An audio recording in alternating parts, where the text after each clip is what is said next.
আসসালামু আলাইকুম প্রিয় দর্শক, আমাদের এই অন্তর্বর্তীকালীন সরকারের আইন বিচার বিষয়ক উপদেষ্টা এবং সেই সঙ্গে উনি একই সঙ্গে প্রবাসী কল্যাণ মন্ত্রণালয়েরও উপদেষ্টা প্রফেসর ডক্টর আসিফ নজরুল,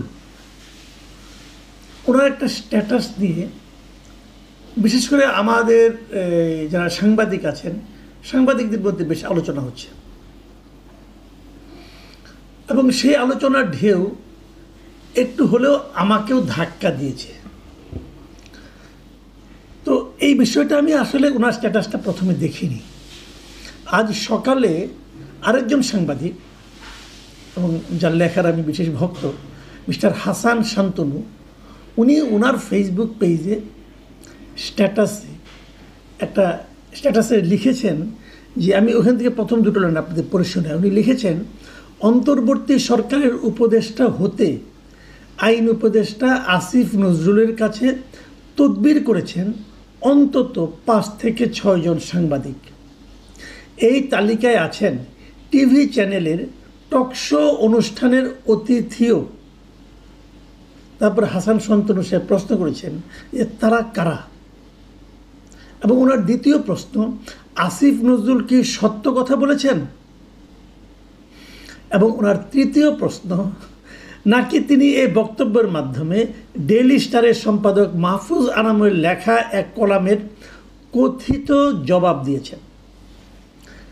হাসান শান্তনুর এই লেখাটা আমি আজকে সকালে ফেসবুকে দেখেছি এবং তার কিছুক্ষণের মধ্যে বাকি দিনে কমপক্ষে 3 জন লোক যারা আমার কাছে গুরুত্বপূর্ণ, এদের মধ্যে আমার আপন ভাই একজন আছেন, তারা আমাকে আরও কয়েকটা সোশ্যাল মিডিয়ার লেখা অথবা ভিডিও পাঠিয়ে বলেছেন, সেখানেও এই একই কথা বলা হয়েছে যে উনি নাকি এই ধরনের একটা স্ট্যাটাস দিয়েছেন। এবং আমার ভাই আমাকে প্রশ্ন করলেন যে তুমিও কি এর মধ্যে আছো? তো আমি বললাম যে আমি থাকলে তো তুই জানতি, কি না হতে পারে যে তোমার হয়নি বলে তুমি আমাকে জানাওনি, কারণ তোমার সঙ্গে তো আসিফ নজরুল সাহেবের একটা সম্পর্ক আছে, তুমি তার সঙ্গে ইচ্ছা করলে যোগাযোগ করতে পারো। তো হ্যাঁ আছে, আমি অস্বীকার করি না, আসিফ নজরুল সাহেবকে আমি চিনি, উনিও আমাকে চেনেন, কিন্তু আমি তো ওনার সঙ্গে যোগাযোগ করিনি এই নিয়ে। এখন আমি ওনাকে চিনি এই বিষয়টা যারা জানেন তারা সবাই সন্দেহ করতে পারেন। আর ওই যে দুটা ক্যাটাগরি আসিফ নজরুল সাহেব উল্লেখ করেছেন যে সাংবাদিক এবং টিভিতে টকশো করেন, এই দুটোই তো আমার সঙ্গেও মিলে যায় একটু, তো মিলে গেলে আমার জন্য বিব্রতকর। এখন আমি বরং আসিফ নজরুল সাহেবের স্ট্যাটাসটাকে পড়ি, তারপরে আমার জবাবটা আমি দিই। আসিফ নজরুল সাহেব এই স্ট্যাটাসটা দিয়েছেন গত শুক্রবার, মানে 4 জুলাই, এবং ওই দিন গভীর রাতে উনি স্ট্যাটাসটা দিয়েছেন এবং উনি লিখেছেন, গত বছর উপদেষ্টার দায়িত্ব নেওয়ার পর, মানে এটা কিন্তু রিসেন্ট না, যখন উনি দায়িত্ব নিয়েছেন তখনই, দায়িত্ব নেওয়ার পর অনেকে আমার সাথে যোগাযোগ করেন, 5-6 জন যোগাযোগ করেন উপদেষ্টা হওয়ার জন্য। তাদের অধিকাংশই সাংবাদিক বা টকশোর আলোচক হিসাবে পরিচিত। আমি তাদের বিনয়ের সাথে বলি, ইউনূস স্যার খুব প্রয়োজন না হলে নতুন কাউকে নিতে চান না, এবং সেটাও কেবল ছাত্র উপদেষ্টারা রাজি হলে সম্ভব। এখানে আমরা দুটো তথ্য পেলাম।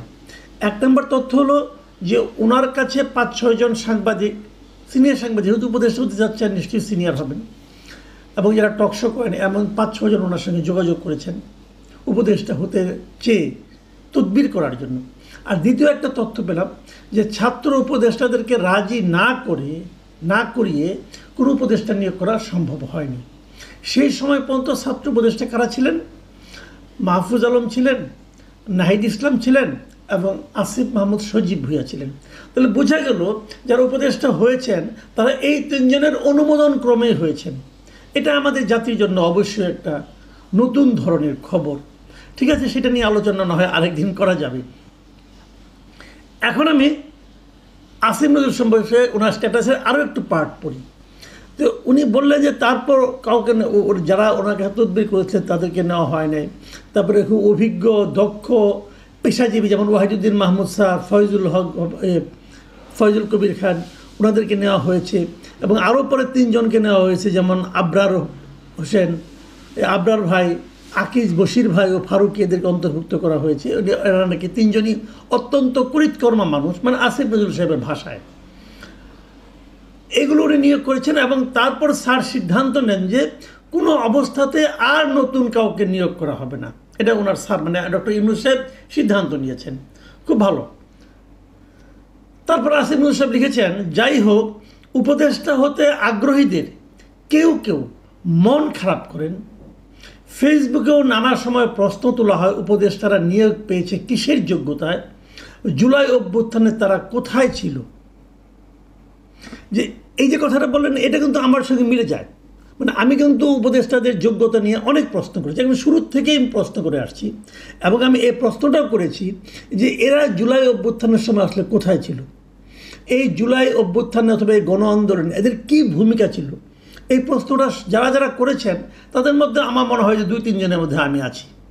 এবং আমি এটা শুরুর থেকে করেছি, এখনও করছি, এটাও মিলে যায়। কিন্তু তারপর উনি আবার বলছেন, আমি জানি এটা সম্ভবত আমাকে মিন করে বলা না, মানে উনি বলছেন যে, তারপর উনি ওনার কথা বলছেন যে শেখ হাসিনার বিরুদ্ধে 16 বছরে উনি শেখ হাসিনার সরকারের বিরুদ্ধে কী কী লিখেছেন লেখেন নাই, এগুলো উনি ডিটেল বর্ণনা করেছেন।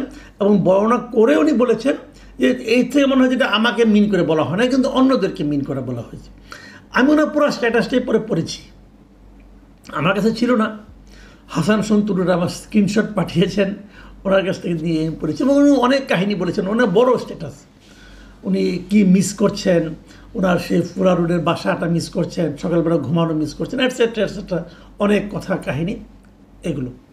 তো যে জিনিসটা আমি আসলে বলতে চাচ্ছি সেই জিনিসটা হলো এই যে উনি 5-6 জন সাংবাদিকের কথা বললেন, আমি মনে করি ওনাকে আমি যেভাবে চিনি, যতটা স্পষ্টবাদী হিসেবে চিনি, ওনার তো উচিত ছিল এই 5-6 জন সাংবাদিকের নাম বলে দেওয়া। যদি কেউ তার কাছে তদবির করতে পারে তার নামটা বলে দিলে সমস্যাটা কি, বলে দিতেন।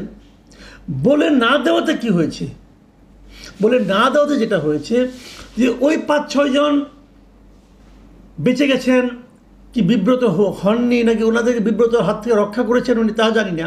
কিন্তু উনি মানে একটা বিরাট সাংবাদিক গোষ্ঠীকে কিন্তু সন্দেহের মধ্যে নিয়ে এসেছেন।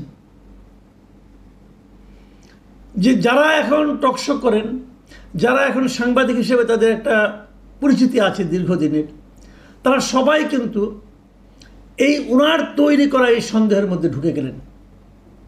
এখন ওই লোকগুলি যদি কখনো এই সরকারের পারফরমেন্সের সমালোচনা করেন, অথবা এই সরকারের সঙ্গে জুলাই আন্দোলনের আপনার সম্পৃক্ততা কতটুকু ছিল তা নিয়ে প্রশ্ন তুলেন, তাহলে অনেকেই কিন্তু সন্দেহ করতে পারেন, ও আচ্ছা, আপনি তো আসিফ নজরুলের কাছেও তদবির করেছিলেন, না হয়ে এখন বিপ্লবী হয়ে গেছেন। এবং তার মধ্যে আমি নিজেকেও দেখতে পাচ্ছি, এটা আমার জন্য আসলে বিব্রতকর। আমি শুরু থেকেই বলে এসেছি, বিভিন্ন ফোরামে বলেছি, এবং আমি বলি আপনাদেরকে, একবার আমি RTV-র একটা টকশোতে গিয়েছিলাম। সেই RTV-র টকশোতে অ্যাঙ্কর অন ইয়ারে থাকাকালীন আমাকে জিজ্ঞাসা করেছেন যে অনেকে বলেন আপনি নাকি উপদেষ্টা হতে চেয়েছিলেন, উপদেষ্টা হতে পারেননি, তাই আপনি এগুলি করছেন, তাই আপনি সরকারের সমালোচনা করছেন।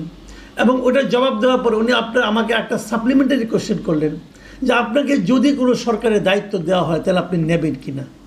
আমি সেখানেও স্পষ্ট হয়ে বলেছিলাম যে সরকারের দেওয়া, সরকারের কাছ থেকে অর্থনৈতিক সুবিধা পাওয়া যায় এমন কোনো কাজে আমি আমার বাকি জীবনে কোনো দিন যাব না, যাওয়ার আগ্রহ প্রকাশ করব না, এবং এ যাবৎকালে কোনো দিন প্রকাশ করিনি। এটা আমার ওপেন চ্যালেঞ্জ। কেউ একজন বলুক, তাকে আমি ফোন করেছিলাম অমুক পদের জন্য, বরঞ্চ আমি বলতে পারবো অনেকে আমাকে অফার করেছিল যেগুলো আমি সবে নিয়ে প্রত্যাখ্যান করেছি। তো আমি না আমারটা ক্লিয়ার করলাম, এবং যারা ওটা দেখেছেন তারা হয়তো জানবেন যে না, এটা আপনি পরবর্তী সময় মিলিয়ে নিন। আমি কেন যাব না সেই ব্যাখ্যাটাও আমি দিয়েছি। আমার ব্যাখ্যাটা ছিল এরকম যে আমি তো সারা জীবন সাংবাদিকতা করেছি, আমার সাংবাদিকতার বয়স হলো প্রায় 3.5 দশক, প্রায় 36 বছরের মতো। তো এত বছর সাংবাদিকতা করে আমি তো এই কাজটাই শিখেছি, আমি তো আর কোনো কাজ শিখিনি। যে কাজ আমি শিখিনি তা আমি করতে যাব কেন, সেটা হবে আমার জন্য মূর্খতা। যারা গিয়েছেন তারা কেন গিয়েছেন আমি তাও জানি না। আমি আসিফ নজরুল সাহেবকেও প্রশ্ন করবো, আপনি এটা গিয়েছেন কেন? এই কাজটা আপনার কাজ না। আপনি ছিলেন ইউনিভার্সিটির টিচার, ছাত্রদের পড়াতেন, ওটাই করতেন। আপনি ওটার জন্যই সারা জীবন প্রিপারেশন নিয়েছেন। আপনি কোনোদিন রাজনীতিও করেন নাই। আপনি গিয়েছেন কেন মন্ত্রিত্বের লোভে? আপনি কি দেশকে সংগঠিত করতে পারছেন? আগে আপনার যে গ্রহণযোগ্যতা ছিল সমাজে, সেই গ্রহণযোগ্যতা কি এখন আছে? নেই তো। আপনি যখন এই সরকার একসময় শেষ হয়ে যাবে, যখন ফেব্রুয়ারিতে, নয় এপ্রিলে, নয় জুনে হবে তো শেষ, তারপর আপনি কী করবেন? তারপর আপনি আগের পেশায় এই ঢাকা ইউনিভার্সিটিতে আগের মতো করে যেতে পারবেন? পারবেন না। তো এই ভুল আপনি কেন করেছেন? আমি এটাকে ভুল মনে করি। উনি লোভে পড়ে গিয়েছেন তা কিন্তু আমি মনে করি না। হয়তো লোভ নাই, হয়তো উনি একটা ভালো মন নিয়ে গিয়েছেন, কিন্তু এই কাজটা আপনি শিখেন নাই। সবচেয়ে বড় কথা হলো এটা, যে কাজ আপনি শিখেন নাই সেই কাজ আপনি করতে ভালো পারবেন না, এটাই স্বাভাবিক। এবং ডক্টর ইউনূসও ভালো পারছেন না। কিন্তু ডক্টর ইউনূস ব্যবসায়ী হিসেবে হয়তো ভালো হতে পারেন, পিআর পার্সন হিসেবে হয়তো ভালো হতে পারেন, রাষ্ট্রনায়ক হিসাবে এ পর্যন্ত গত 10 মাসে ওনার একটা স্টেপের কথা কেউ বলতে পারবে না যে স্টেপটাকে বলা যায় যে অসাধারণ একটা রাষ্ট্রনায়কোচিত সিদ্ধান্ত উনি নিতে পেরেছেন। পারেননি। উনি দেশের মানুষকে ঐক্যবদ্ধ করতে পারেননি। এবং সে ঐক্যবদ্ধ করতে না পারার যে বদনাম, সেই বদনামের ভাগী কিন্তু ডক্টর আসিফ নজরুলও হবেন, সবাই হবেন। মানুষকে বিভক্ত করে দেওয়ার যে প্রবণতা, এটা ওনাদের মধ্যে বসে গেছে। এবং এই যে স্ট্যাটাসটা, এই স্ট্যাটাসটাও কিন্তু আমি মনে করি আসিফ নজরুল সাহেবের কাছ থেকে আমি আশা করিনি। আমি ওনাকে ব্যক্তিগতভাবে চিনি এবং ওনাকে আমার খুবই মেধাবী এবং খুবই সেন্সিবল একজন মানুষ মনে হয়। এরকম একটা মানুষ কি করে 5-6 জন সাংবাদিকের কথা বললেন? এবং 5-6 জন সাংবাদিক কারা? আপনি যখন নাম না বলবেন তখন আমি বলবো আপনার কাছে আসলে কেউ ফোন করে নাই। আপনার কাছে কেউ ফোন করে নাই, আপনি নিজে বাহাদুরি দেখানোর জন্য এই কথাটা বলেছেন। যদি আপনার সেই সাহস থাকে, মেরুদণ্ড থাকে, স্পষ্টবাদী কথা বলার মতো সেই যে চরিত্রটা, যে চেহারাটা আমরা দেখেছি, চিনি, যে সেটাকে আপনি ধারণ করতে পারেন, নাম বলে দেন 5 জনের নাম বলে দেন। বলতে পারবেন না আপনি, কারণ তাদের কাছ থেকে আপনি আবার পরবর্তী সময় হেল্প চান, এই জন্য বলতে পারবেন না। তো যেখানে হেল্প চান সেখানে বিপ্লব করতে চান কেন? আমি আসিফ নজরুলের এই স্ট্যাটাসে খুবই মর্মাহত হয়েছি এবং আমি মনে করি এটা একটা দায়িত্ব জ্ঞানহীন আচরণ উনি করেছেন। আমি ওনাকে রিকোয়েস্ট করব, যদি আপনার সৎ সাহস থাকে আপনি 5-6 জন সাংবাদিকের নাম বলে দেন। তাদেরকে আমাদেরও চেনা দরকার যে করেছো বাবা সাংবাদিকতা, হতে চাও মন্ত্রী। কেন গো? কেন? তুমি তো শেখো নাই, ওই ব্যাপারে তোমার কোনো ধরনের অভিজ্ঞতা নাই, ধান্দাবাজি করার জন্য করতে চাও তুমি। নামগুলি বলে দেন, ওই লোকগুলিকে আমরা চিনি নেই, কোনো সমস্যা নাই। কিন্তু এরকম আজগবি হাওয়ার উপর যে প্রশ্নটা হাসান শান্তনু করেছেন যে আসিফ নজরুল কি সত্য বলেছেন, যতক্ষণ পর্যন্ত উনি নামগুলি না বলবেন ততক্ষণ পর্যন্ত আমি এই প্রশ্নের উত্তরে ভাববো উনি আসলে সত্য বলেন নাই, উনি আসলে সেন্সেশন ক্রিয়েট করতে চেয়েছেন। এবং যে কারণে ওনার সঙ্গে প্রথম আলো অথবা ডেইলি স্টারে একটা বিরোধ তৈরি হয়েছে, সেই বিরোধের হয়তো ওর জন্য যে কথাটা নাকি ওই মাহফুজ আলমের একটা কলামে উনি লিখেছিলেন যে কেন ওনাকে 2টা মন্ত্রণালয় দেওয়া হলো, তারই একটা জবাব উনি দেওয়ার চেষ্টা করেছেন এভাবে। এবং এটা হচ্ছে খুব আনাড়ি একটা প্রচেষ্টা। প্রিয় দর্শক, হয়তো বিষয়গুলো একটু ব্যক্তিগত হয়ে গেল, তারপর আমি মনে করি এটা বলা দরকার ছিল।